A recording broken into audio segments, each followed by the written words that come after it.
Welcome to choice academy. இன்றைக்கி நம்ம பார்க்க போகிற டாபிக் பார்த்திங்கன்னா 12th ஹிஸ்ட்ரியில் ஃபஸ்ட் லெசன் பார்க்க போகிறோம், rise of nationalism in India. ஓகேங்களா?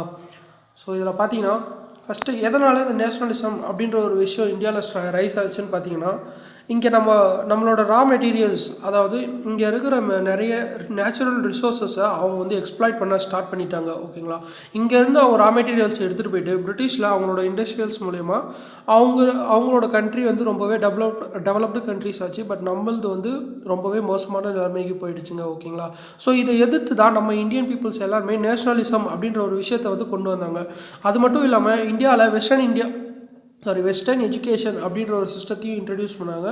நெக்ஸ்ட்டு பார்த்தீங்கன்னா பொலிட்டிக்கல் லிபர்ட்டிஸ், அதாவது தன்னாட்சி முறை, இப்போ செல்ஃப் கவர்மெண்ட் அப்படின்ற ஒரு விஷயம் இந்தியாவில் வரணும், நாங்கள் தான் ஆட்சி பண்ணணும் இந்தியன்ஸ் அப்படின்னு சொல்லிட்டு நிறைய பொலிட்டிக்கல் பார்ட்டிஸை ஸ்டார்ட் பண்ணாங்க. அந்த பொலிட்டிக்கல் பார்ட்டிஸ் எப்படி அந்த பொலிட்டிக்கல் லிபர்ட்டிஸ் வேணும்னு சொல்லிட்டு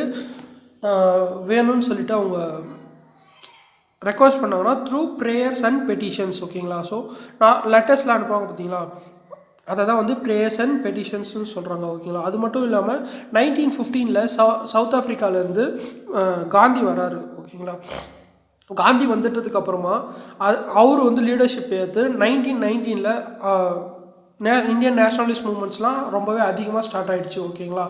ஸோ இது காந்திக்கு முன்னாடி யாரெல்லாம் வந்து நேஷ்னல் லீடர்ஸாக இருந்தால், ப்ராமினென்ட் லீடர்ஸாக யார் இருந்தாங்கன்னு பார்த்தீங்கன்னா, தாதாபாய் நவரோஜி, கோபால் கிருஷ்ண கோகலே, பிபின் சந்திரபால், லாலா லஜ்பத் ராய், பால் கங்காதர் திலக், இந்த மாதிரி எல்லாருமே ஒன்று சேர்ந்து அவங்க வந்து பீப்புள்ஸை லீட் பண்ணிக்கிட்டு இருந்தாங்க. ஓகேங்களா?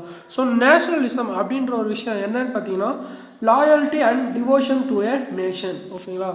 ஸோ தேசப்பற்று, நம்ம இந்தியாவுக்காக நம்ம எவ்வளோக்கு எவ்வளோ லாயலாக இருக்கோம், எவ்வளோக்கு எவ்வளோ டிவோஷன், அதாவது தேசப்பற்றாகவும் உண்மையாகவும் இருக்கும் அப்படின்ற ஒரு விஷயந்தான் வந்து இந்த நேஷ்னலிசம். ஓகேங்களா? ஸோ சோஷியோ எக்கனாமிக் பேக்ரவுண்ட்ஸை பற்றி சொல்லியிருக்காங்க. Implications of new land tenures. சரிங்களா? So the British destroyed the traditional basis of Indian land system. அதாவது இந்த பிரிட்டிஷ் வர்றதுக்கு முன்னாடி இந்தியாவில் எப்படி ஒரு லேண்ட் சிஸ்டம்னு இருந்துச்சு, லேண்ட் ரெவன்யூ இருந்துச்சுன்னு பார்த்தீங்கன்னா, அவங்க க்ராப் கல்டிவேட் பண்ணுறாங்க பார்த்தீங்களா, அதை மொத்தமாக வந்து அவங்களுக்குள்ளே ஷேர் பண்ணிக்குவாங்க. அதாவது ஒரு எக்ஸாம்பிளுக்கு வச்சுக்கோங்க, ஒரு 60% வந்து லேண்டோட ஓனர் எடுத்துக்கிறாங்கன்னா, மீதி இருக்க 40% வந்து அந்த லேபர்ஸ் இருக்காங்க பார்த்தீங்களா, அவங்க கூட வந்து அவங்க ஷேர் பண்ணிக்குவாங்க கல்டிவேட் பண்ண கிராப்ஸை. ஆனால் இந்த பிரிட்டிஷ் வந்ததுக்கு அப்புறம் என்ன ஆச்சுன்னா, லேண்ட் ரெவென்யூ அப்படின்ற ஒரு விஷயத்தை வந்து ஃபிக்ஸடு ப்ரைஸ், அதாவது கேஷ் மூலயமா அவங்க பே பண்ணணும் அப்படின்ற ஒரு சிஸ்டத்தை வந்து இன்ட்ரடியூஸ் பண்ணுறாங்க. ஓகேங்களா? ஸோ இந்த இன்ட்ரடியூஸ் பண்ணுறது மூலயமா என்ன ஆச்சுன்னா, நம்மளோட இந்தியன் ஃபார்மர்ஸோட நிலைமை வந்து ரொம்பவே மோசமாயிடுச்சு. எப்படின்னு பார்த்தீங்கன்னா, such as failure of crops, fall in prices and droughts or floods. அதாவது இவங்க போட்ட நேரமாக என்னன்னு தெரியல, இவங்க போட்டதுக்கு அப்புறமா வந்து நிறைய ஃபெமைன்ஸ்லாம் வர ஆரம்பிச்சிருச்சு. ஓகேங்களா? ஸோ ஃபெமைன்ஸே வந்தாலும் பிரிட்டிஷில் என்ன சொன்னாங்கன்னா, நீங்கள் கண்டிப்பாக வந்து டேக்ஸ்லாம் பே பண்ணியே ஆகணும் அப்படின்ற ஒரு விஷயத்த சொன்னதுனால ரொம்பவே ஃபார்மர்ஸ் அஃபெக்ட் ஆனாங்க. ஓகேங்களா? So practice of selling settlement of டெப்ட் encouraged money lenders to advance money to land labourers and restoring every kind of trickery to rob them of their property. ஓகேங்களா? ஸோ அது மட்டும் இல்லாமல் பிரிட்டிஷர்ஸ் என்னென்ன பண்ணாங்கன்னா, அந்த லேண்ட் டென்யூர், அதாவது land டேக்ஸை வந்து கலெக்ட் பண்ணுறதுக்காக ஜமீன்தார்ஸ் அப்படின்ற ஒரு விஷயத்தெல்லாம் வந்து அப்பாயிண்ட் பண்ணாங்க. அவங்களாம் என்ன பண்ண ஆரம்பிச்சிட்டாங்கன்னா, இவங்க கடன் கொடுக்குறாங்க பார்த்தீங்களா, கடன் வந்து ரொம்ப அதிகமாக கொடுக்குறாங்க. கிராப் ஃபெயிலியர்லாம் ஆனதுனால அவங்களால திருப்பி வந்து கடன் கொடுக்க முடியல. இந்த ஃபார்மர்ஸ்லாம் ஜமீன்தாருக்கு கடன் கொடுக்க முடியாததுனால அவங்களோட நிலத்தெல்லாம் வந்து இந்த ஜமீன்தார்ஸ்க்கு மேலே எழுதி வாங்கிக்கிறாங்க. ஓகேங்களா? ஸோ இந்த மாதிரி இவங்க எல்லா நிலத்தையுமே எழுதி வாங்குறதுக்கு நிறைய வந்து தந்திரமாக வேலைகள் செஞ்சாங்க. எப்படின்னு பார்த்தீங்கன்னா, அவங்களுக்கு அடிக்கடி கடன் கொடுப்பாங்க. சரிங்களா? கடன் கொடுத்து நீங்கள் செய்யுங்க அப்படின்னு சொல்லிட்டு சொல்லுவாங்க. ஆனால் அந்த கிராப் ஃபெயிலியர் டைமில் என்ன பண்ணுவாங்கன்னா, அடித்து பிடிங்கிடுவாங்க. அவங்கள ஏமாற்றி இப்படி ஃபோர்ஸ் பண்ணி அவங்களோட லேண்டெல்லாம் இவங்க பேருக்கு சேஞ்ச் பண்ணிக்குவாங்க. ஓகேங்களா? ஸோ இது மட்டும் இல்லாமல் நிறைய நியூ லேண்ட் செட்டில்மெண்ட்ஸ்லாம் ஈஸ்ட் இந்தியா கம்பெனி இன்ட்ரடியூஸ் பண்ணாங்க. இந்த ரயத் வாரி சிஸ்டம், மங்கள்வாரி சிஸ்டம், இதெல்லாம் ரொம்பவே பண்ணதுனால இன்னும் அதிகமாக அஃபெக்ட் ஆக ஆரம்பித்தாங்க. ஓகேங்களா? So the institutionalised the commodification of land and commercialization of agriculture in India. இதுக்கு முன்னாடி பார்த்தீங்கன்னா, பிரிட்டிஷ்க்கு முன்னாடி பார்த்தீங்கன்னா, அவங்க வந்து வெறும் ஃபுட் கிராப்ஸ், அவங்களுக்கு தேவையானது மட்டும்தான் வந்து ஃபார்மர்ஸ்லாம் பண்ணிக்கிட்டு இருந்தாங்க. பட் இவங்க வந்ததுக்கு அப்புறமா ஃபார்மர்ஸ், அதாவது அக்ரிகல்ச்சர் சிஸ்டத்தையே மொத்தமாக வந்து கமர்ஷியலைசேஷனாக மாற்றி வச்சுட்டாங்க. ஓகேங்களா? So no private property land என்ற land in pre British era. So already சொன்ன மாதிரியே பாருங்கள், இதுக்கு முன்னாடி வந்து எந்த ஒரு ப்ரைவேட் ஓனர் அப்படின்லாம் கிடையாது. யார் வேணால் லேண்டு உழுதுக்கெலாம் அவங்க வந்து பண்ணிக்குவாங்க. பட் அதுக்கப்புறம் என்ன ஆச்சுன்னு பாருங்கள், அந்த லேண்டை எல்லாமே ஒருத்தருக்காக ட்ரான்ஸ்ஃபர் ஆகிடுச்சு. ஸோ இந்த ஜமீன்தார்ஸ், லேண்ட் லார்ட்ஸ், இந்த மாதிரி பிக் பில்லியனர்ஸ்லாம் இருக்காங்க பார்த்தீங்களா, பணக்காரங்கள், அவங்கக்கிட்டலாம் வந்து இந்த லேண்ட்ஸ் எல்லாமே போக ஆரம்பிச்சிருச்சு. ஸோ இதனால் என்ன ஆயிடுச்சுன்னு பார்த்தீங்கன்னா, way of buying and selling or by the way of administration taking over land from the holders. So அவங்களால டேக்ஸ் பே பண்ண முடியல அப்படின்னு சொல்லி ஒரு காரணத்தை காமிச்சு அவங்க வந்து லேண்டை எல்லாமே வந்து வாங்க ஆரம்பிச்சிட்டாங்க. ஓகேங்களா. ஸோ இது மூலயமா தான் இந்த லேண்டை வந்து வாங்கிறது விற்கிறது அப்படின்ற ஒரு சிஸ்டமே வந்து இந்தியாவில் இன்ட்ரடியூஸ் ஆச்சு. ஓகேங்களா. So this created a new class of absentee landlords who lived in the cities and extracted revenue from the lands without actually living on the lands. So இவங்களாம் பாருங்கள், அந்த நிலத்துக்கு சொந்தக்காரங்களே கிடையாது. பட் இவங்க அந்த லேண்ட்லார்ட்ஸ் கடன் கொடுத்த காரணத்தினால இவங்களோட வருமானம் வந்து இவங்க எங்கேயோ இருக்காங்க, பட் அந்த ஃபார்மர்ஸ் கிட்ட இருந்து இவங்களுக்கு வந்து அந்த வருமானங்கள் வந்துக்கிட்டே இருக்குது. ஓகேங்களா. So the traditional agriculture setup, the villages produced largely for their consumption among themselves.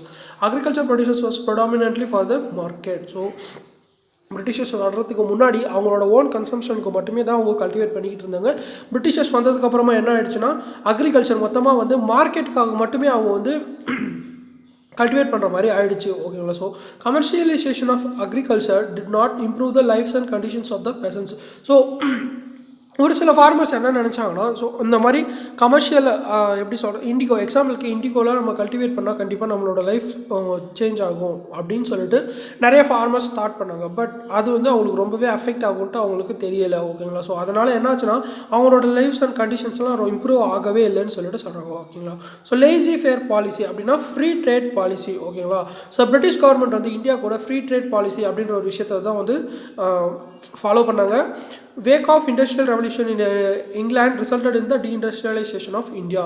So இங்கிலாண்டில் பார்த்தீங்கன்னா இண்டஸ்ட்ரியலைசேஷன் அப்படின்ற ஒரு விஷயம் ஸ்டார்ட் ஆன உடனே இங்கே இந்தியாவில் அவங்க என்ன பண்ணிட்டாங்கன்னா, இங்கே டீஇண்டஸ்ட்ரியலைசேஷன் அப்படின்ற ஒரு விஷயத்தை பண்ணுறாங்க. எப்படின்னு பார்த்தீங்கன்னா, இந்தியாவிலையும் இண்டஸ்ட்ரியலைசேஷன் அதிகமாகிடுச்சுன்னா இவங்களோட க்ரோத் ரொம்பவே அதிகமாகிடும் அப்படின்னு சொல்லிட்டு பிரிட்டிஷ் வந்து தாட் பண்ணாங்க.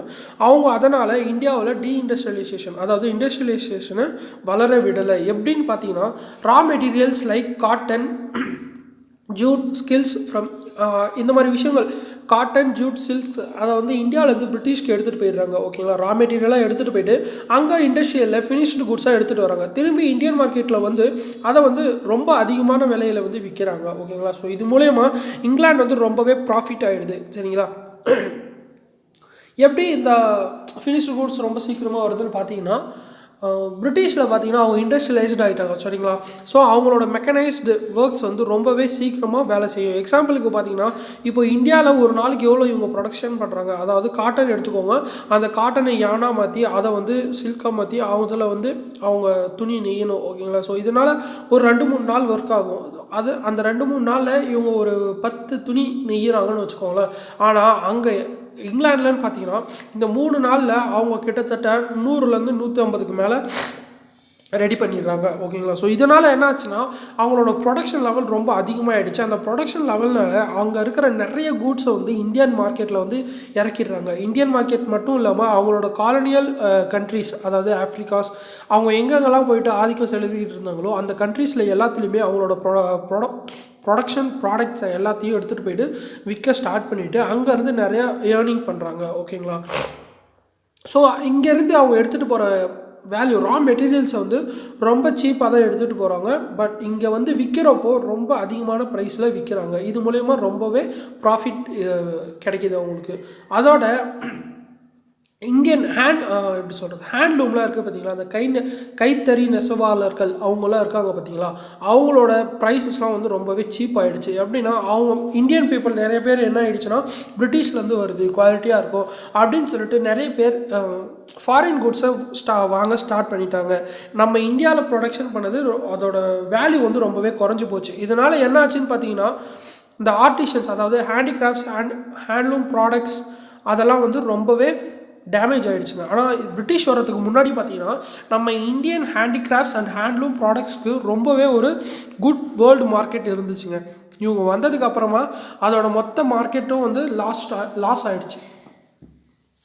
டொமஸ்டிக்கில் மட்டும், அதாவது இந்தியாவுக்குள்ளே மட்டும் இல்லை, இன்டர்நேஷ்னல் லெவல்லையும் நம்மளோட மார்க்கெட் வந்து ரொம்பவே லாஸ் ஆகிடுச்சு. சரிங்களா?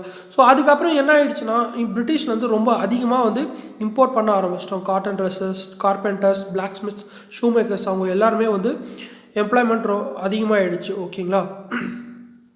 Farmers were forced to produce industrial crops like indigo and other cash crops like cotton for use in British factories. Due to this shift, subsistence agriculture, which was the mainstay for several hundred years, suffered, leading to food scarcity. ஓகேங்களா?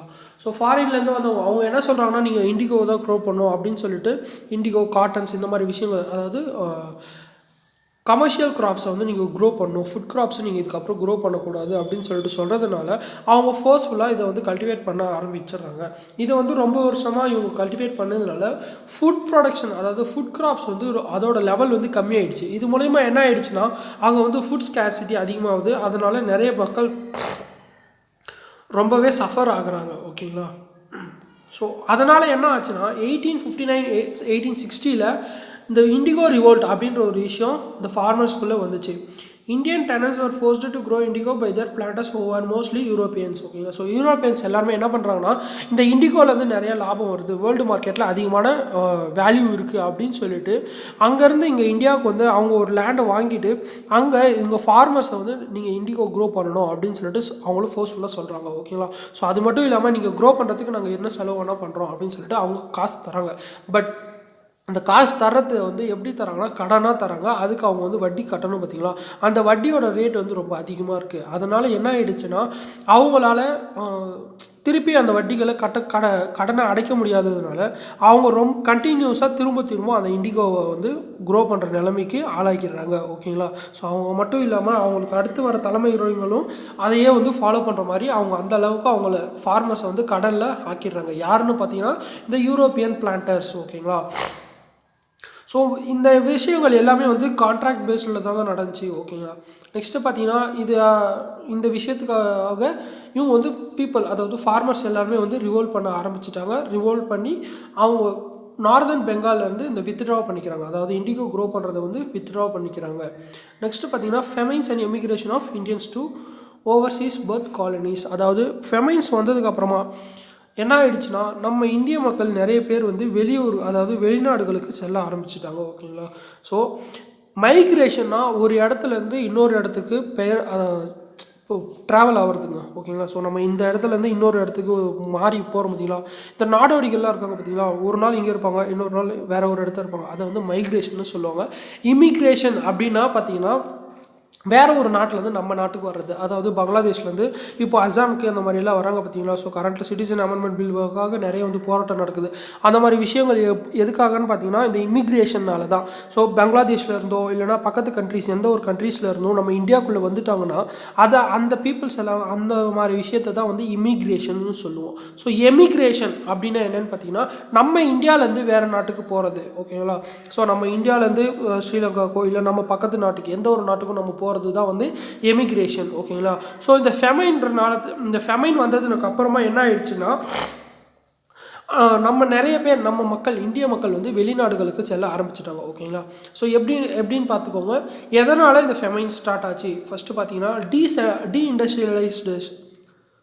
deindustrialized and viewers and artisans engaged in the handicrafts were thrown out of the employment. First affect ஆகிறவங்க யாருன்னு பார்த்தீங்கன்னா, இந்த British கூட்ஸ்லாம் வந்து இங்கே இந்தியாவில் வந்து இறங்குறதுனால Indian மார்க்கெட்டில் இருக்க ஹேண்ட்லூம்ஸோட ஹேண்டிகிராஃப்ட்ஸ் வேல்யூஸ்லாம் வந்து ரொம்பவே கம்மியாயிடுது. அதனால் அவங்க எல்லாருமே வந்து அன்எம்ப்ளாய்டு ஆகிடுறாங்க. ஸோ அவங்களாம் வந்து சும்மா இருக்கிறாங்க. நெக்ஸ்ட்டு பார்த்தீங்கன்னா, ஃபெமைன் வந்துடுது. ஃபெமைன் வந்தப்போ ஏற்கனவே வந்து நிறைய இண்டிகோஸ்லாம் அதாவது கமர்ஷியல் கிராப்ஸ் க்ரோ பண்ணதுனால நமக்கு ஃபுட் கிராப்ஸ்லாம் வந்து ரொம்பவே ஸ்கேர்சிட்டியாக இருந்தோம். சரிங்களா? அப்படி அந்த ஃபுட் கிராப்ஸ்லாம் ஸ்கேரிட்டியாக இருக்கிற நேரத்தில் ஃபெமைன்ஸும் வந்துருச்சு. அப்போவே சும்மா சாதாரண நேரத்துலேயே வந்து சாப்பாடு பத்தலை. ஃபெமைன் ட்ராட்லாம் வந்ததுனால இன்னும் சுத்தமாக சாப்பாடு பத்தாததுனால நிறைய பேர் வந்து சாக ஆரம்பிச்சிட்டாங்க. அது மட்டும் இல்லாமல் famines due to the neglect of irrigation and oppressive taxation on land. நிறைய டேக்ஸஸ் அதிகமாக வரதுனால அவங்க கட்ட முடியாததுனால லேண்டு எல்லாமே வந்து ஒரு கையில், அதாவது ஜமீன்தார் லேண்ட்லார்ட்ஸ் கையில் போயிடுது. ஓகேங்களா. ஸோ அப்படி ஒருத்தவங்க கையில் போகிறதுனால அவங்க வந்து கண்டிப்பாக அந்த லேண்டில் அக்ரிகல்ச்சரோ ஃபார்மிங் அதாவது எதுவுமே பண்ண போகிறது கிடையாது. சரிங்களா. விளைநிலங்கள் எல்லாமே வந்து சும்மா சாதாரண நிலங்களாக ஆகிடுது.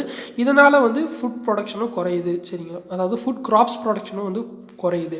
இப்படி ஒரு காரணங்கள் எல்லாம் ஒன்று சேர்ந்து பெரிய ஃபெமைன் வந்துடுது. ஓகேங்களா. ஸோ அமிலியோரேட்டட் அப்படின்னா என்னன்னு பார்த்தீங்கன்னா, ஒரு விஷயத்தை சார்ந்து, அதாவது steps have been taken to make something better. So ஒரு விஷயத்தை நல்ல விதத்தில் மாற்றணும் அப்படின்னு சொல்லிட்டு ஸ்டெப்ஸ் எடுக்கிறாங்க பார்த்தீங்களா. அதை வந்து இந்தியன் ரூலர்ஸ் எடுக்கிறாங்க. எப்படின்னு பார்த்தீங்கன்னா, times of famine by providing tax reliefs, regulating the grain price and banning food exports from famine hit areas. So இந்த மாதிரி விஷயங்களை செஞ்சு அங்கே வந்து ஸ்டெப்ஸ், அதாவது அந்த ஏரியாஸை பெட்டர்மெண்ட், அதாவது இம்ப்ரூவ் பண்ணணும் அப்படின்றதுக்காக ஸ்டெப்ஸ்லாம் எடுத்திருக்காங்க. என்ன, ஓகேங்களா. பட் அந்த 1770 அதாவது 1900 அந்த 25 மில்லியன் இந்தியன்ஸ் வந்து செத்துருக்காங்க. எதனாலன்னு பார்த்தீங்கன்னா ஃபெமைன்ஸ்னால. வில்லியம் டிக்பை அப்படின்றவர் என்ன சொல்லியிருக்காருன்னா, இவர் வந்து editor of Madras Times pointed out that during 1793 to 1900 alone an estimated 5 million peoples, அதாவது இந்த 1793லேருந்து 1900க்குள்ளே 5 மில்லியன் பீப்புள்ஸ் வந்து செத்துருக்காங்க. ஓகேங்களா. Around the world. அதோட எதனாலன்னு பார்த்தீங்கன்னா வார்ஸ்னாலையும் அப்புறம் ஃபெமைன்ஸ்னாலையும். ஓகேங்களா. ஸோ அதில் வெறும் அந்த 10 இயர்ஸில் வந்து பார்த்திங்கன்னா, லாஸ்ட் 10 இயர்ஸ் 1891லேருந்து 1900க்குள்ளே 19 மில்லியன் பீப்புள்ஸ் வந்து இந்தியாவில் ஃபெமைன்ஸ்னால் மட்டும் செத்துருக்காங்க. அதாவது 1793லேருந்து 1900 வரைக்கும் வார்ஸ் மூலியமாகவும் ஃபெமைன்ஸ் மூலியமாகவும் ஆல் ஓவர் த வேர்ல்டில் செத்துருக்காங்க. ஆனால் லாஸ்ட் 10 வருஷத்தில் 19 மில்லியன் பீப்புள்ஸ் வந்து இந்தியாவில் ஃபெமைன்ஸ்னால் மட்டுமே செத்துருக்காங்க. ஓகேங்களா. ஸோ 1866ல் ஒரிசா ஃபெமைன் வந்து வந்திருக்கு. அந்த டைமில் பிரிட்டிஷ் என்ன பண்ணியிருக்காங்கன்னு பார்த்தீங்கன்னா, 200 மில்லியன் பவுண்ட்ஸ் ஆஃப் ரைஸை வந்து பிரிட்டிஷ்க்கு எக்ஸ்போர்ட் பண்ணியிருக்காங்க. ஓகேங்களா. அதனால் அங்கே என்ன ஆச்சுன்னா, மில்லியன் அண்ட் ஆஃப் பீப்புள் வந்து செத்துருக்காங்க. எதனாலனா பசியினால். சரிங்களா. நெக்ஸ்ட்டு பார்த்தீங்கன்னா, Orissa famine prompted nationalist Dadabhai Naoroji to begin his lifelong investigation into Indian poverty. ஓகேங்களா. ஸோ இந்தியாவில் பாவர்ட்டியை ஒதுக்கணும் அப்படின்ற ஒரு விஷயத்தை அவர் வந்து அப்போ தான் ஸ்டார்ட் பண்ண ஆரம்பிக்கிறாரு. ஓகேங்களா. எப்போனா ஒரிசா ஃபெமைனுக்கு அப்புறமா. அதுக்கப்புறம் என்ன ஆயிடுச்சுன்னா, due to failure of 2 successive monsoon caused a severe famine in Madras presidency during 1876 and 78. So 2 வருஷம் வந்து ஃபெமைன் எப்படி சொல்கிறது, மான்சூன் ஃபெயிலியர். ஸோ இப்போ லாஸ்ட் நம்ம 4 வருஷத்தில் நமக்கு வந்து நிறையா வந்து மழையே பெய்யலை. ஓகேங்களா. ஸோ அதனால் நிறைய கல்டிவேபிள் லேண்ட்ஸ்லாம் சும்மாவே இருந்துச்சு. நிறைய பேர் ஃபார்மிங்லாம் பண்ணவே இல்லை. ஓகேங்களா. பட் இந்த வருஷம் நமக்கு வந்து ரொம்பவே மழை நல்லா பெஞ்சிருக்கு. ஃபார்மர்ஸ்லாம் ரொம்பவே ஹாப்பியாக இருக்காங்க. பட் ஒரு சில இடத்த வந்து மழை அதிகமாக பெஞ்சதுனால ஒரு சில ஃபார்மர்ஸ்லாம் எஃபெக்ட் ஆகிருக்காங்க. அந்த மாதிரி வந்து மழை பெய்யாததுனால 1876-78 ஒரு ஃபெமைன் வருது. அந்த ஃபெமைனில் பார்த்தீங்கன்னா 3.5 மில்லியன் பீப்புள், அதாவது மெட்ராஸ் பிரசிடென்சியில் மட்டுமே 3.5 மில்லியன் பீப்புள் வந்து செத்துருக்காங்க. அந்த டைமில் வைஸ்ராய் யாருன்னு பார்த்தீங்கன்னா லிட்டன். ஓகேங்களா. அவர் என்ன பண்ணுறாருன்னு பார்த்துக்கோங்க. He adopted a hands off approach similar to that of followed in Orissa. ஓகேங்களா. நெக்ஸ்ட்டு பார்த்தீங்கன்னா இன்டென்ஷியர்டு லேபர் அப்படின்னா யாருன்னு பார்த்தீங்கன்னா, இது கீழே கொடுத்துருக்காங்க உங்களுக்கு அழகாக. Indentured labour under this penal contract system, அதாவது கான்ட்ராக்ட் லேபர்ஸ்ன்றாங்க பார்த்தீங்களா, அதை தான் வந்து இன்டென்டோர்ட் லேபர் அப்படின்னு சொல்லிட்டு சொல்கிறாங்க. Labours were hired for a period of 5 years and they would return to their homeland with passage paid at the end. ஓகேங்களா. 5 years கான்ட்ராக்ட் பேஸில் இங்கேருந்து லேபர்ஸ்லாம் வாங்குறாங்க. வாங்கிட்டு போயிட்டு அவங்க வேலை செஞ்சு முடிச்சதுக்கப்புறமா 5 வருஷத்துக்கு அப்புறமா அவங்க எவ்வளோ வேலை செஞ்சாங்க அப்படின்னு சொல்லிட்டு அவங்க கையில் அமௌண்ட்டு கொடுத்து அதாவது அவங்களோட ஓன் கண்ட்ரிக்கு அனுப்பணும். பட் இங்கே என்ன ஆச்சுன்னா ரொம்பவே ஒஸ்ட் ஆகிடுச்சுங்க இவங்களோட நிலைமை. எப்படின்னு பார்த்தீங்கன்னா ஸ்லேவ் லேபராக ஆகிடுச்சாங்க. இந்த கான்ட்ராக்ட் லேபர் எல்லாமே வந்து ஸ்லேவ் லேபராக ஆகிடுச்சு. இந்த கொலோனியல் ஸ்டேட் அலவுடு ஏஜென்ட்ஸ், அதாவது கங்கானிஸ், to trick or kidnap indigent landless labourers. So இதை வந்து இப்போது மேலேருந்து பார்த்துட்டு வருவோம். எப்படி இந்த இன்டென்ஷர்ட் லேபர் அப்படின்ற ஒரு விஷயம் வந்து உருவாகுது சரின்னு பார்த்தீங்கன்னா, டியூ டு இந்த ஃபெமைன்னாலையும் இந்த மான்சூன் ஃபெயிலியர்னாலையும் நிறைய வந்து நம்ம இந்தியாவில் வந்து ஃபுட் ஸ்கேர்சிட்டி ஆகிடுச்சு, நிறைய பேர் இறந்து போயிடுறாங்க. அது மட்டும் இல்லாமல் டீஇண்டஸ்ட்ரியலைசேஷனால் நம்ம இந்தியாவில் நிறைய பேர் வேலை இல்லாமலும் இருக்காங்க. ஓகேங்களா. ஸோ அந்த டைமில் என்ன ஆச்சுன்னா இந்த காஃபி, டீ அண்ட் சுகர் இதனால் வந்து பிளான்ட் கிராப்ஸ் அப்படின்ற ஒரு விஷயம் வந்து இன்ட்ரடியூஸ் ஆகுது. எங்கன்னு பார்த்தீங்கன்னா colonies such as Ceylon, Sri Lanka, Mauritius, Fiji, Malaya, the Caribbean islands and South Africa. ஓகேங்களா. ஸோ இவங்க எல்லாமே வந்து பிளான்டிங் கார்பரேஷன் பிளான்டேஷன் கிராப்ஸ் வந்து க்ரோ பண்ணுறதுனால அவங்களுக்கு வந்து நிறைய லேபரர்ஸ் தேவைப்பட்டாங்க. ஓகேங்களா. ஸோ அதனால் என்னாச்சுன்னா சிலோனில் இருக்கிற கவர்னர் வந்து மெட்ராஸ் கவர்னருக்கு ஒரு லெட்டர் போடுறாரு. அவர் என்ன பண்ணுறாருன்னா கூலிஸ் அப்படின்ற விஷயம் ஒர்க்கர்ஸ் எங்களுக்கு தேவை அப்படின்னு சொல்லிட்டு 1815 இவங்க பேசிக்கிறாங்க. அதுபடி என்னாச்சுன்னா இந்த மெட்ராஸ் கவர்னர் என்ன பண்ணுறாருன்னா தஞ்சாவூர் கலெக்டருக்கு அவர் லெட்டரை ஃபார்வேர்ட் பண்ணிவிட்டு அங்கே இருக்கிற நிறைய நிலங்கள் இல்லாத நிறைய பேர் இருக்காங்க பார்த்தீங்களா, அவங்க எல்லாரையுமே வந்து பிடிச்சி அவங்கள வந்து அங்கே அனுப்புகிறாங்க. ஓகேங்களா. So outbreak of 2 famines 1833 to and 1843 forced the people without any permitting from the government to leave for Ceylon to work as coolies in coffee and tea plantation under the intermediate labor system. ஓகேங்களா. So இங்கே இருக்கிறவங்களும் என்ன நினச்சாங்கன்னா ஃபெமைனில் தானே நம்ம எதுவுமே இல்லாமல் இருக்கோம், நம்ம அங்கே போனால் நமக்கு ஏதோ கொஞ்சம் வருமானம் வரும் அப்படின்னு சொல்லி நினச்சிட்டு கவர்மெண்ட் சொல்லிட்டாங்கன்னு சொல்லிட்டு அவங்க சிலோனுக்கு கிளம்பிட்டாங்க. எப்படின்னு பார்த்தீங்கன்னா இன்டர்மிஷியல் லேபர் சிஸ்டம்னால. இதுக்கப்புறம் என்ன ஆச்சுன்னா the abolition of slavery in British India in 1843 also facilitated the process of emigration to empire colonies.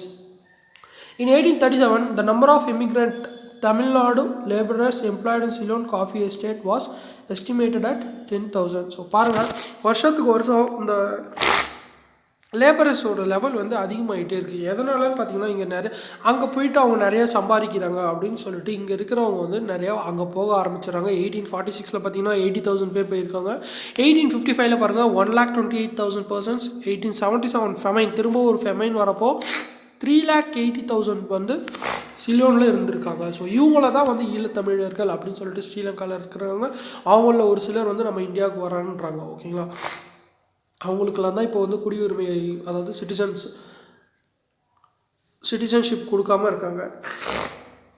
சிலோன்ஸில் மட்டும் இல்லாமல் இன்னும் நிறைய பிரிட்டிஷ் காலனிஸில் இந்தியன் லேபரர்ஸ் இருந்திருக்காங்க. எங்கன்னு பார்த்தீங்கன்னா Mauritius, Straits settlements, Caribbean islands, Trinidad, Fiji and South Africa. ஓகேங்களா. பார்த்துக்கோங்க 1843 அஃபிஷியல் ரிப்போர்ட்டட் பார்த்துக்கோங்க 30,218 males, 4,307 females had entered Mauritius. By the end of the century, some 5 lakh laborers had moved from India to Mauritius. இந்த மாதிரி போகிறத வந்து மொத்தம் இவங்க வந்து பர்சன்டேஜில் கொடுத்துருக்காங்க பாருங்கள். இந்த percentage of death indentured labour during இங்கேருந்து போனவங்களை வந்து ஸோ அடிமைகள் ஆக்கிட்டாங்க. ஓகேங்களா. ஸோ கான்ட்ராக்ட் லேபர் வந்து வெறும் 5 வருஷம்னு சொல்லிட்டு தான் இவங்க அங்கேருந்து போனாங்க. பட் அங்கே போன உடனே இவங்களை வந்து ரொம்ப கொத்தடிமை மாதிரி நடத்த ஆரம்பிச்சுட்டாங்க. அதனால் அவங்களோட டெத் பர்சன்டேஜ் பார்த்தீங்கன்னா, அதாவது Trinidad from Kolkata 12.3% of all males, 18.5% of females, 28% of boys, 36% of girls and 55% of infants per side. அந்த டெத் ரேட் வந்து பர்சன்டேஜில் கொடுத்துருக்காங்க. நெக்ஸ்ட்டு பார்த்தீங்கன்னா western education and its impacts. So education in British இந்தியாவில்னு பார்த்தீங்கன்னா, ஸோ அமாங் ஹிந்துஸில் பிராமின்ஸ் தான் வந்து அதாவது நல்லா படிச்சிருக்கணும் அப்படின்னு சொல்லிட்டு சொல்கிறாங்க. அதுக்காக அவங்க என்ன பண்ணாங்கன்னா they had the exclusive privilege to acquire higher religious and philosophical knowledge. They monopolized the education system and occupied position in the society primarily as priests and teachers. அவங்களோட ஸ்டடீஸ், அவங்களோட வே ஆஃப் ஸ்டடீஸ் பார்த்தீங்கன்னா special செமினாரிஸ் such as வித்யாலயாஸ் and சத்துஸ்பதிஸ். ஓகேங்களா. So இந்த மாதிரி சிஸ்டமில் தான் வந்து அவங்க படித்தாங்க. யாருன்னு பார்த்தீங்கன்னா பிராமணாஸ். அது மட்டும் இல்லாமல் அவங்களோட மீடியம் ஆஃப் இன்ஸ்ட்ரக்ஷன் பார்த்தீங்கன்னா சான்ஸ்கிரிட் தான், which was considered as the sacred language. So சான்ஸ்கிரிட்டை வந்து சாக்ரட் லாங்குவேஜ் அப்படின்னு சொல்லிட்டு கன்சிடர் பண்ணியிருக்காங்க. Technical knowledge especially in relation to the architecture, metallurgy etcetera was passed hereditarily. So அவங்க மட்டும்தான் படிக்கணும்னு சொல்லிட்டு இந்த ப்ரீ பிரிட்டிஷ் டைமில் இருந்திருந்தாங்க. It barred women, lower caste அந்த other under privilege people from accessing education. ஓகேங்களா. ஸோ பிராமின்ஸ் தவிர மீதி இருக்கிற யாருமே வந்து படிக்கக்கூடாது, அது மட்டும் இல்லாமல் உமன்ஸும் படிக்கக்கூடாது அப்படின்னு சொல்லிட்டு ப்ரீ பிரிட்டிஷ், அதாவது பிரிட்டிஷ் வரதுக்கு முன்னாடி இந்த பிராமின்ஸ்லாம் வந்து ரொம்ப ஆதிக்கம் செலுத்திக்கிட்டு இருந்தாங்க. அதுக்கப்புறம் என்ன ஆச்சுன்னா கான்ட்ரிபியூஷன் ஆஃப் காலனியல் ஸ்டேட் மக்களே சிஸ்டம் ஆஃப் எஜுகேஷன். ஸோ மக்களேன்றவர் வந்து உள்ளே வராரு. அவரு தான் வந்து நம்ம இப்போ வரைக்கும் நம்ம ஃபாலோ பண்ணுற எஜுகேஷன் சிஸ்டம் எல்லாமே வந்து இந்த மக்களே சொன்ன சிஸ்டம் தான். ஓகேங்களா. So the colonial government aided the spread of modern education in India for a different reason than educating and empowering the Indians. So நம்ம இந்தியாவில் எதுக்காக இந்த வெஸ்டர்ன் எஜுகேஷன் வந்துச்சு அப்படின்னு பார்த்தீங்கன்னா, நம்ம இந்தியன்ஸை வந்து நல்லா படித்தவங்களாக இருக்கணும், வெல் நாலேஜாக இருக்கணும், இவங்களாம் வந்து இவங்களை வந்து எப்படி சொல்கிறது பவர்ஃபுல் பர்சனாக ஆக்கணும் அப்படின்னு சொல்லிட்டுலாம் அவங்க வந்து வெஸ்டர்ன் எஜுகேஷனை இந்தியாவுக்கு கொண்டு வரல. ஓகேங்களா.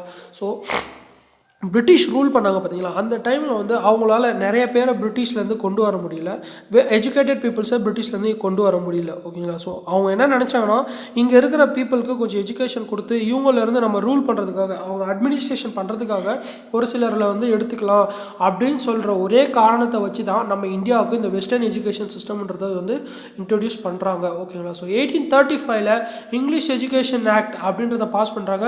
எப்படின்னு பார்த்தீங்கன்னா, by the council of Indian மூலயமா இங்கிலீஷ் எஜுகேஷன் ஆக்ட் வந்து 1835 பாஸ் பண்ணுறாங்க. ஓகேங்களா. So TB Macaulay drafted the system of education introduced in India. அதுக்கப்புறம் பார்த்தீங்கன்னா universities were established in Bombay, Madras, Calcutta in 1857. So colonial அட்மினிஸ்ட்ரேஷனில் வந்து பார்த்தீங்கன்னா schools, colleges, universities impacting English and modern educations வந்து இந்தியாவில் வந்து இன்ட்ரடியூஸ் பண்ணிடுறாங்க. Educated Indians to be loyal to the British and act as pillars of the British Raj. ஓகேங்களா. So ஒரு சில நிறைய படித்தவங்க வந்து பிரிட்டிஷ், அதாவது இவங்கள ஒரு சிலர் லண்டனில் போயிட்டு படிச்சுட்டு வந்தாங்க பார்த்தீங்களா, இவங்க அங்கே போனப்போ அவங்க என்ன நினச்சாங்கன்னா, அங்கே வந்து நிறைய பீப்புள்ஸ்லாம் வந்து ரொம்பவே நல்ல செட்டில்டு லைஃப்பில் இருந்தாங்க, எல்லாருமே ஓரளவுக்கு ஈக்குவலாக இருந்தாங்க, அங்கே இண்டஸ்ட்ரியலைசேஷன்லாம் ரொம்பவே செம்மையாக இருந்துச்சுங்க, அங்கே டெவலப்மெண்ட் நல்லா இருந்ததுனால இவங்க என்ன நினச்சாங்கன்னா, அதே மாதிரியே இங்கே பிரிட்டிஷ் நம்மளை ரூல் பண்ணுறாங்க, அவங்கள மாதிரி இங்கேயும் இந்தியாவை வந்து டெவலப் பண்ணுவாங்க அப்படின்னு சொல்லிட்டு ஒரு சிலர் நினச்சிக்கிட்டு இருந்தாங்க. ஓகேங்களா. ஸோ எது வரைக்கும்னு பார்த்தீங்கன்னா, இந்த நேஷனல் மூவ்மெண்ட் அப்படின்ற ஒரு சிஸ்டம் வர வரைக்கும் தாங்க. எதனாலனா அது வரைக்கும் அவங்க நம்பிக்கிட்டு இருந்தாங்க. அதுக்கப்புறமா அவங்க இல்லை இவங்க வந்து நம்மளை வந்து எக்ஸ்ப்ளாய்ட் பண்ணுறாங்க அப்படின்றத வந்து புரிஞ்சுக்கிறாங்க. ஓகேங்களா. ஸோ அது வரைக்கும் பார்த்தீங்கன்னா இந்த எஜுகேட்டட் இந்தியன்ஸ் எல்லாமே வந்து பிரிட்டிஷ்க்கு லாயலாக இருந்தாங்க. ஸோ மெக்காலேயை பற்றி கொடுத்துருக்காங்க. இந்த டிபி மெக்காலேன்னு பார்த்தீங்கன்னா first law member of governor general of governor general in the council from 1834 to 1838. அதோட the general committee of public instruction was formed in 1823 with the responsibility to guide the East India Company on the matter of education and the medium of instructions. So 1823 committee of public instructions அப்படின்ற ஒரு கமிட்டியை form பண்ணுறாங்க. எதுக்குன்னு பார்த்தீங்கன்னா, east India கம்பெனியை வந்து அந்த educations matter மூலமாக மட்டும் இல்லாமல் அவங்க வந்து அந்த மீடியம் ஆஃப் இன்ஸ்ட்ரக்ஷன்ஸ், அவங்க கொடுக்குற இன்ஸ்ட்ரக்ஷன்ஸ் இருக்குது பார்த்தீங்களா, அது வந்து ஹிந்தியா, இங்கிலீஷா, எந்த லாங்குவேஜில் கொடுத்தா பெட்டராக இருக்கும் அப்படின்னு சொல்லிட்டு டிசைட் பண்ணுறதுக்காக இந்த கமிட்டியை வந்து ஃபார்ம் பண்ணியிருக்காங்க. ஓகேங்களா. ஸோ இந்த கமிட்டி வந்து 2 குரூப்ஸாக ஸ்ப்ளிட் ஆனாங்க. ஒன்று பார்த்தீங்கன்னா ஓரியன்டலிஸ்ட் குரூப், இன்னொன்று வந்து பார்த்தீங்கன்னா ஆஞ்சலிக்சிஸ்ட் குரூப். ஓகேங்களா. ஸோ இந்த ஓரியன்டலிஸ்ட் என்ன பண்ணாங்கன்னா, அட்வொகேட்டட் வெர்னாகுலர் லாங்குவேஜஸ், அதாவது அவங்கவுங்க தாய்மொழியிலேயே வந்து அவங்க படித்தா ரொம்ப நல்லது அப்படின்னு சொல்லிட்டு ஓரியன்டலிஸ்ட் சொன்னாங்க. ஆஞ்சலிக்சிஸ்ட் என்ன சொன்னாங்கன்னா, வெஸ்டர்ன் எஜுகேஷன், அதாவது இங்கிலீஷில் படித்தா நல்லது அப்படின்னு சொல்லிட்டு அவங்க சொன்னாங்க. ஸோ இந்த மெக்காலே என்ன பண்ணார்னா, ஏஞ்சலிஸ் அப்படின்றவங்க சைடில் தான் இவங்க இருந்தாங்க. அவர் வந்து 1835 ஒன்று எழுதுகிறாரு. என்னன்னு பார்த்தீங்கன்னா, மினிட் ஆன் இந்தியன் எஜுகேஷன் அப்படின்ற ஒரு விஷயத்தை வந்து எழுதியிருக்காரு. யாருன்னா மெக்கலே. ஆஞ்சலிஸ்டிக்ஸ் என்ன சொல்கிறாங்கன்னா, was that he wanted to create a class of persons from within India who would be Indian in blood and color but English in taste, in opinion, in morals and intellects. ஓகேங்களா. So அப்போவே பாருங்கள் பயங்கரமாக அவர் சொல்லியிருக்காரு. So அவங்க வந்து வெறும் colour and பிளட்டில் மட்டும்தான் ஒரு இந்தியனாக இருக்கணும், மற்றபடி அவங்க டேஸ்ட், ஒப்பீனியன், மாரல்ஸ், இன்டெலெக்ட்ஸ், அறிவுத்தன்மை எல்லாமே வந்து இங்கிலீஷில் தான் இருக்கணும் அப்படின்னு சொல்லிட்டு ஒரு அடமெண்ட்டாக அவங்க வந்து சொல்லியிருக்காங்க. அதுக்கேற்ற மாதிரியே இப்போ கூட கரண்ட்டில் நிறைய பேர் வந்து நம்ம தாய்மொழியெல்லாம் பேசாமல் நிறைய பேர் இங்கிலீஷில் தான் பேசுவாங்க, பார்த்துருக்கீங்க. Role of educated middle classes அவங்கள பற்றி சொல்லியிருக்காங்க. The economic and administrative transformation on the one side, on the growth of Western education on the other side, give the space for growth of new social classes. So இந்த western education வந்ததுக்கு அப்புறமா என்ன ஆச்சுன்னா நிறைய பேர் படிக்க ஆரம்பித்தாங்க. அந்த படித்தது மூலயமா வந்து இந்த நியூ சோஷியல் கிளாஸஸ் அப்படின்ற ஒன்று வந்து நம்ம பிரிட்டிஷ் இந்தியாவில் க்ரியேட் ஆகுது. ஓகேங்களா. So included the Indian trading and business communities, landlords, moneylenders, English educated Indians employed in imperial subordinate services, lawyers, doctors initially adopted a positive approach toward the colonial administrations. So அந்த அதாவது educated Indians, அதாவது landlords, மணி lenders, இவங்க எல்லாம் educated Indians. இவங்க எல்லாம் வந்து நிறைய ஒரு அட்மினிஸ்ட்ரேஷன் சர்வீஸில் வந்து அப்பாயின்ட் பண்ணியிருந்தாங்க. அதாவது லாயர்ஸா டாக்டர்ஸா அப்படி இருந்தாங்க. இவங்க எல்லாருமே வந்து இனிஷியலாக பாசிட்டிவ் ஆல்ரெடி சொல்லியிருந்தோம் பார்த்தீங்களா. ஸோ இந்தியாவை வந்து இவங்களை டெவலப் பண்ணுவாங்க அப்படின்ற மாதிரி பாசிட்டிவ் அப்ரோச்சில் தான் இருந்தாங்க. அதுக்கப்புறமா தான் அவங்க வந்து ரியலைஸ் பண்ணாங்க their interest would be better served only in independent India. சரிங்களா. ஸோ நாம ஏன் இவங்களுக்கு வந்து நம்ம நாட்டில் இருந்தே நம்ம வந்து இவங்களுக்கு அடிமையாக வேலை செய்யணும், நம்ம வந்து நம்மளோட ஓன் கவர்மெண்ட் நம்ம வந்து இண்டிபெண்ட் இந்தியாவில் நம்ம சர்வ் பண்ணால் ரொம்ப நல்லாயிருக்கும் அப்படின்னு சொல்லிட்டு ஒரு ஐடியா வந்துடுது. அதுக்கு மூலயமா தான் இவங்க எல்லாமே என்ன பண்ணுறாங்கன்னா எஜுகேட்டட் இண்டியன்ஸ் எல்லாம் சேர்ந்து ஒரு அசோசியேஷனை ஃபவுண்ட் பண்ணுறாங்க. அந்த அசோசியேஷன் தான் இந்தியன் நேஷனல் காங்கிரஸ். அந்த நேஷ்னல் லெவலில் அவங்க ஒரு ஃபார்ம் பண்ணுறாங்க. யாருன்னு பார்த்தீங்கன்னா, அதாவது அந்த எஜுகேட்டட் இண்டியன்ஸில் பார்த்தீங்கன்னா ராஜாராம் மோகன் ராய், ஐஸ்வர்யா சந்திர வித்யாசாகர், சுவாமி விவேகானந்தார், Aurobindo கோஷோ, Gopalakrishna Gokhale, Dadabhai Naoroji, Ferozshah Mehta, Surendranath Banerjee and others who belong to modern Indian intellectuals led the social, religious and political movements in India. ஓகேங்களா. ஸோ இந்த சோஷியல், ரிலீஜியஸ், பொலிட்டிக்கல் மூமெண்ட்ஸ் வந்து இவங்க எல்லாருமே சேர்ந்து ஒரு ரீஜனில் அவங்க தனியாக ஸ்டார்ட் பண்ண ஆரம்பிச்சிட்டாங்க. ஓகேங்களா. So educated Indians had exposures to ideas of nationalism, democracy and socialism. இப்படி இந்த மூணு விஷயத்தையும் வந்து இந்த எஜுகேட்டட் இண்டியன்ஸ் தான் வந்து அதாவது இந்திய மக்களுக்குள்ளே கொண்டு போகிறாங்க. ஓகேங்களா. So the right of a free press, the right of free speech and the right of association were the three inherent rights which their European counterparts held dear to their heart and the educated Indians too decided to cling to. ஓகேங்களா. So இவங்க பிரிட்டிஷில் போய்ட்டு ஒரு சிலர் படிச்சுட்டு வந்தாங்க பார்த்தீங்களா. அங்கே பிரிட்டிஷில் அவங்க என்ன ஃபாலோ பண்ணுறாங்க பார்த்தீங்கன்னா right of free press, right of free speech and right of free association. ஓகேங்களா. ஸோ அவங்களோட நம்ம ஆர்டிகல் 19 என்ன சொல்லுது, நம்மளோட ஃப்ரீ எக்ஸ்ப்ரெஷன்ஸ், நம்ம வந்து ஃப்ரீயாக பேசலாம், ஃப்ரீயாக அசோசியேஷன், அதாவது right to form a association, இந்த விஷயங்கள் வந்து நமக்கு கொடுக்குது பார்த்தீங்களா. ஸோ அதை தான் வந்து இங்கே சொல்கிறாங்க. இப்போ பிரிட்டிஷில் வந்து அந்த மக்களுக்கு இவ்வளோ ஃப்ரீயான ரைட்ஸ் கொடுத்துருக்காங்க, அந்த மாதிரி வந்து இங்கேயும் இருக்கணும் அப்படின்னு சொல்லிட்டு இந்த எஜுகேட்டட் இண்டியன்ஸ் வந்து இந்த ப்ரெஸ் இந்த மாதிரி விஷயத்தை அசோசியேஷன்ஸ்லாம் வந்து ஸ்டார்ட் பண்ணணும் அப்படின்னு சொல்லிட்டு இங்கே இந்தியாவில் ஸ்டார்ட் பண்ணுறாங்க. Various forums came into existence people could meet and discuss the issues affecting their interests. அதாவது ஃபார்ம்ஸ்னால் வந்து அசோசியேஷன்ஸ். ஓகேங்களா. ஸோ நிறையா அசோசியேஷன்ஸை க்ரியேட் பண்ணுறாங்க. அந்த அசோசியேஷன்ஸ் மூலயமா பீப்புள்ஸ்லாம் வந்து மீட் அண்ட் டிஸ்கஸ், அதாவது கேதர் ஆகிட்டு அங்கே டிஸ்கஸ் பண்ணிவிட்டு அவங்க என்னென்ன அஃபெக்ட் ஆகியிருக்காங்க அப்படின்னு சொல்லிட்டு இஷ்யூஸை பற்றிலாம் பேசுகிறாங்க. ஓகேங்களா. So contribution of missionaries. One of the earliest initiative to impart modern education among Indians was taken up by the Christian missionaries. ஓகேங்களா. ஸோ இந்த கிறிஸ்டியன்ஸ் மிஷனரிஸ் மூலயமா தான் ஏர்லியஸ்ட் மாடர்ன் எஜுகேஷன் சிஸ்டத்தை இந்தியாவில் இன்ட்ரடியூஸ் பண்ணணும் அப்படின்ற விஷயத்தை வந்து கொண்டு வராங்க.